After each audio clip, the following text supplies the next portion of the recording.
Happy 9/11, dishing out on drinks how liquor stores are preparing for tariffs from President Trump. And then, a former president visits Central New York tonight. People thrilled to see former President Barack Obama on campus. Plus, one of the largest car shows in the Northeast is coming back with a good cause.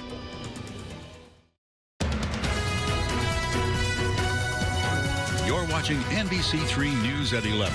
Winner of 2 regional Emmy Awards for excellence in news.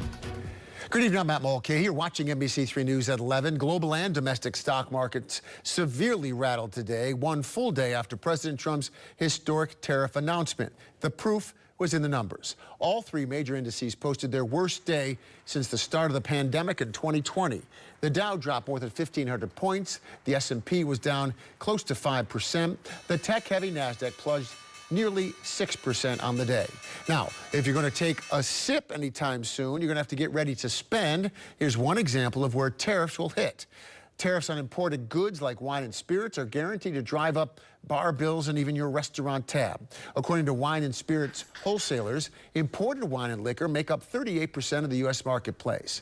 The new tariffs will impact everyone from distributors to restaurants to you, the diner, going out. Our Hannah Devaney talked with workers in the liquor industry and has more on how these tariffs will impact you. The Trump administration has announced sweeping tariffs it says will help stabilize global trade. You won't feel those effects of those tariffs immediately, but according to industry insiders, you will be soon. President Trump also introduced a 25% levy on all beer imports and added beer cans to existing aluminum tariffs. Reporting in studio, I'm Hannah Devaney. Former President Barack Obama spoke to a sold-out crowd tonight at Hamilton College. Video and photos were not allowed inside, but our Gary Robinson Jr. was inside and did get a chance to listen to the speech. Also got reaction to the high anticipation from people waiting in a very long line. Gary Robinson Jr. with more. People flew in from all around the country and the world to see former President Barack Obama, with people wrapping around the campus, standing in line for hours. And his speech lit a fire in everyone in attendance. The crowd was electric the second Obama walked in. He touched on a number of topics, including his disagreements with Trump's tariffs, the political future, and the importance of compassion. All in all, it was a fun and lively event with him joking and people laughing, and there were standing ovations as well, and it just gave people a sense of security in these tumultuous times in our country. Reporting in Oneida County, I'm Gary Robinson Jr. Let's get a quick check on our forecast now. Here's meteorologist Peter Hall. Peter? Yeah, it's still pretty mild outside for many spots. Have a look. We're still close to 60 right around downtown Syracuse and even the burbs. Stanley Law, Skywatch, Regency Tower camera, we're quiet for now. We do have an update on specifics hour by hour on the weekend. I'll have that for you next. Thank you, Peter. New details tonight. A hearing in Onondaga County Court revealed a defendant was not read his Miranda rights during his 2024 arrest. Carice Parks is accused of helping his then-girlfriend, Latasha Mott, to bury and conceal the body of Mott's 5-year-old daughter, Nefertiti Harris, who she's accused of killing. Syracuse police detective involved with the case said the case was a matter of public safety in that moment and that Parks was read his rights during his interrogation. New details after state police arrested a man Tuesday morning following a long standoff in Waterloo. Randy Mark Davis forced his way into a neighbor's trailer and assaulted the owner, according to state police. The victim had to be taken to the hospital and then told his story. Stephen Linden called the experience a nightmare. It all started when he heard a knock at his door at 2:25 in the morning. When he opened it, there was his 45-year-old nephew, Randy Davis Jr. So I opened the door and he just shoved me right up and got me into the living room, and he must have knocked me down. He grabbed my rifle and he found the clip for it, and I had bullets in the clip. Linden was able to escape through the front door, hid between some trailers, and called 911. The incident resulted in bullet holes all over his windows and a damaged home that he says is not suitable to return yet. However, Linden says he's fortunate to be alive after this terrifying experience. Hundreds of kids are missing school in Syracuse. Now Onondaga County is joining the effort to get them back into the classroom. The I-Team's Connor White explains. Missing days of school and child welfare issues often go hand in hand. So the Onondaga County Social Services Department saw a perfect opportunity when applying for that poverty grant. The county will ultimately be using about $2.4 million of that grant to employ those 7 people in various schools throughout the district over the next 3 years, and they hope to get started in the coming weeks. Reporting in Syracuse, I'm Connor White. Well, looking ahead, one of the largest car shows in the Northeast is returning to Syracuse for its 25th anniversary. Organizers for the Syracuse Nationals announced the event will return to the state fairgrounds July 18th, 19th, and 20th. I think as we were packing things up last year on Sunday, we were already brainstorming ways of how can we make it better? How can we attract more people and obviously attract more families? We're really about that, building those memories. This year, there will be multiple anniversary-themed events. One is Supercar Sunday, which will feature high-end fancy cars.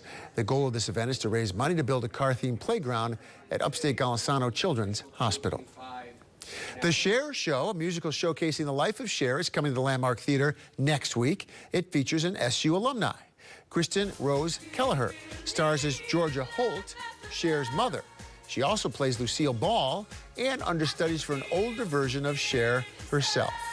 Kelleher says it feels very special coming back to the place where her theater career began. Things don't always work out in this business, and it's really hard.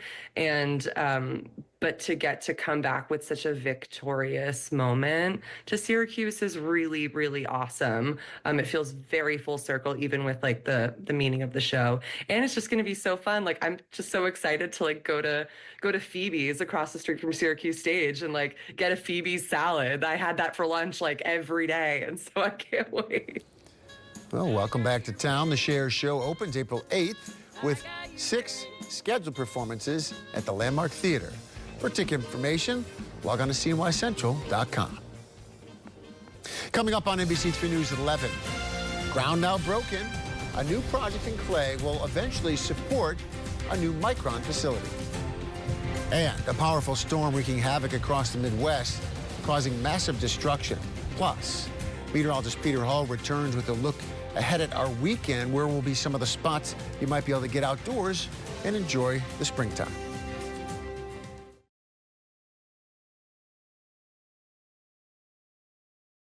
All right, minute and a half. Yep.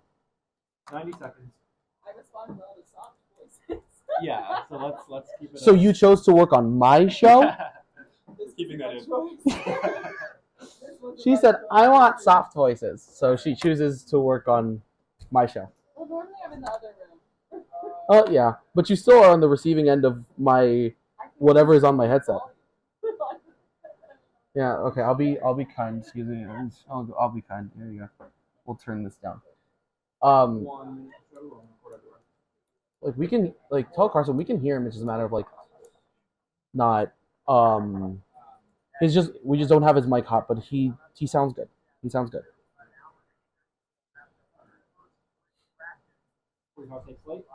Ready, black.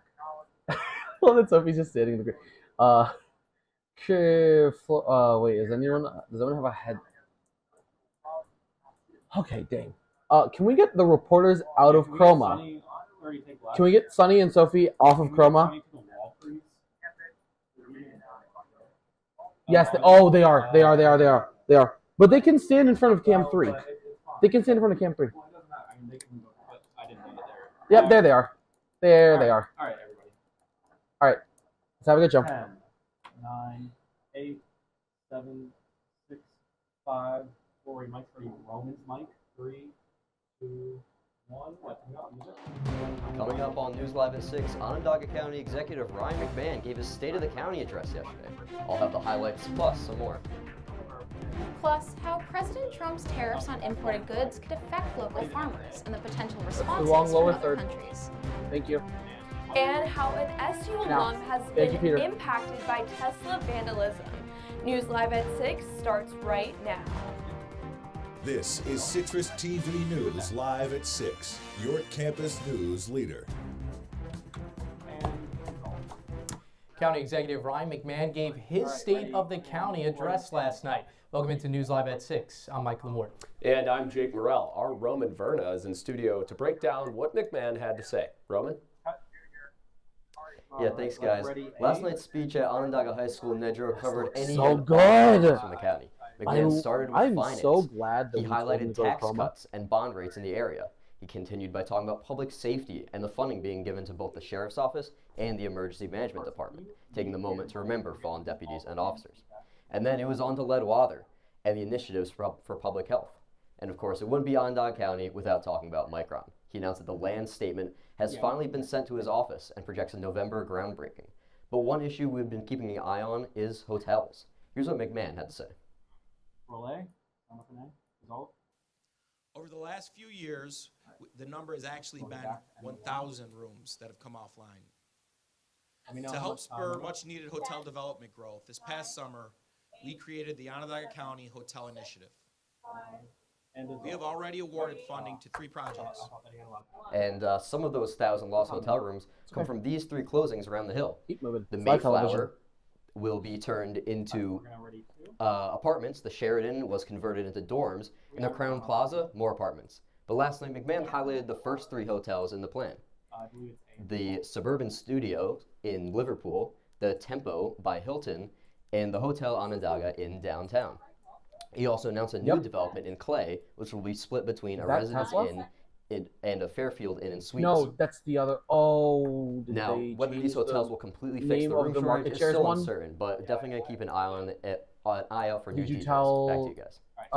Emma what it was called? A Syracuse It's resident okay. has fallen victim to It's nationwide totally okay. Tesla vandalism. Earlier this Totally week okay. in downtown Syracuse, hate speech was written with a Sharpie marker on a Tesla car. Our Sunny Suaya heard what he had to say. Yep, that's perfect. That's right, Mike. Emma, go. Sean Thank Freed you. is a Syracuse Thank you. University graduate who now resides in Camillus. His wife and mother-in-law took the family car to the Landmark Theater where they noticed a nearby group of Tesla and Doge protesters.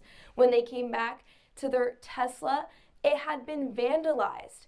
As you can see, the unidentified person approaches the vehicle and writes, quote, That was the "This VO. That was the car one that was supports pointing the wall behind it. Nazis." That's fine. Here's what Freed had to say. Support people's right to protest. I will stand behind them even if I disagree in what they're protesting. But that ends when they start damaging other people's personal property. That's something to note that we can tell her. Freed took the footage to X in hopes of identifying the perpetrator and deterring others from vandalizing property. The post quickly gained traction, and in just 24 hours, it racked up almost 2 million views. Freed believes that the act itself was wrong, but some of the comments under his post have been taken out of hand. And roll it. Because you have the entire spectrum. One from, hey, this was no big deal, why are we making a big deal out of it, all the way to, hey, this person should be executed. And I'm like, okay, let's step that back a little bit. With Musk's recent involvement in President Trump's administration, vandalizing Tesla vehicles and dealerships has become a trend. Trump has classified these acts of a form of terrorism. Cases of more extreme vandalization have led to some individuals facing federal charges. Musk and President Trump seem to believe that there are higher powers behind these acts of destruction. However, Tesla's stock has also plummeted as Musk's involvement in government increases, going down nearly 50% since its peak just a couple of months ago in December. Nevertheless, Tesla owner Sean Freed says he wouldn't hesitate to purchase another Tesla even after experiencing a situation like this. Reporting live in studio, I'm Sunny Suaya for Citrus TV News. Mike and Jake, back to you. Well, thank you there, Sonny. A Syracuse man is in custody after police say he stole over $500 of groceries from a Skinny Atlas Tops back in February. 55-year-old Robert Booth was confronted by a grocery store employee. That's when officials say he hit the employee with his car. The employee, though, not hurt in the incident. Booth was charged with first-degree robbery and is being held without bail. And now new updates from the Baldwinsville School District after a high school student brought in a toy gun yesterday. The district says no charges are being filed against the student. The school went into lockdown but said there was no actual threat made by the student. This situation comes 2 years after schools in the town began installing weapons detectors. And President Trump claims his new tariffs will eventually help the agriculture industry. Our Sophia Braun is here in studio to show us how they could immediately affect local businesses and farmers. Thanks, guys. If you buy groceries, these new tariffs could help your wallet, and central New York farmers are feeling it first. Farmers in our region grow corn and soybeans, and a big chunk get exported to countries like Mexico, Canada, and China. Right here in Onondaga County, we have 800 potentially affected farms. Just north of us in Oswego County, there are 900, and the county with the most farms is St. Lawrence with 1,300. On March 4th, the Trump administration put a 25% tariff on most imports from Canada and Mexico. This means that when the U.S. adds a tax to imported goods, other countries fire back with their own tariffs on our exports. That makes U.S. products more expensive and harder to sell overseas. Colleen Klein, the executive director of the New York Corn and Soybean Growers Association, says that a 25% tariff on imports from Mexico and Canada not only threatens the stability of our relationships under the United States-Mexico-Canada agreement, but also invites swift retaliation that could severely impact U.S. exports. We have been here before, though. During the 2018 trade war, U.S. soybean exports to China dropped by 74%, and a lot of farmers are still trying to recover. Now, Canada is hitting back with tariffs on $21 billion worth of U.S. goods, and people are wondering if we are about to see history repeat itself. The Trump administration has since paused some of the tariffs, but the question stands if that will be enough. For now, local farmers are bracing for impact, hoping for a quick resolution to protect their businesses This is a great and local economy. turnaround with what Reporting in the studio for Citrus TV News, I'm Sophia Braun. Guys? Well, thanks there, Sophia. We turn now to new details. Talks continue today as Syracuse University is holding a town hall to discuss its academic strategic plan. Today's topic, emerging technologies. Alex Burstein breaks down the new tech world that SU wants to offer. A walk around SU's campus and you'll find a ton of technology.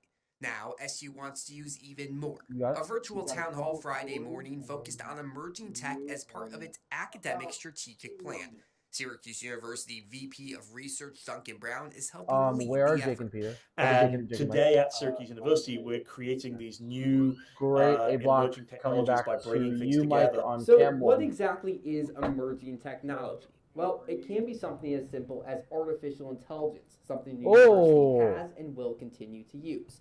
But there are some more complicated measures as well. Well, a big area of investment is quantum technology. Like I say, we love intentional movement on a we're stand-up. investing heavily across arts and sciences and College of Engineering and Computer Science in quantum technologies. We've been a leader in this field for a while.